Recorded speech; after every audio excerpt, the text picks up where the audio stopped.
La guerre de sécession a duré de 1861 à 1865. Et comme par hasard, quand on regarde les éphémérides, on s'aperçoit que c'est le moment où Saturne entrait en Vierge. Donc sur l'axe équinoxial, tel que je définis, Vierge-Poisson. Et pour moi, la période équinoxiale, effectivement, est une période de rejet du syncrétisme, de rejet de l'égalité, de l'affirmation d'une division du travail, une division sociale, socio-professionnelle. Et donc, il est assez logique que ce nombre d'États, qu'on appelle les États confédérés, aient voulu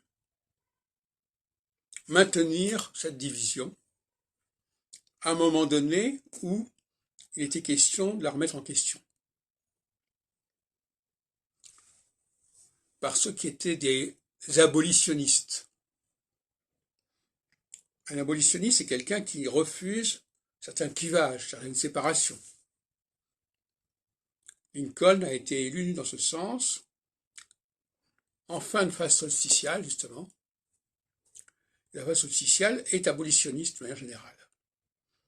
Elle veut créer quelque chose de commun à toute une population, aussi diverse soit-elle, autour d'une même valeur, d'un même concept, d'une même idée. Ce qui semble, pour les périodes équinoxiales, totalement utopique et même pervers. Les États-Unis auront été marqués par cette situation, cette victoire sur les confédérés, une victoire sur les esclavagistes, comme on disait,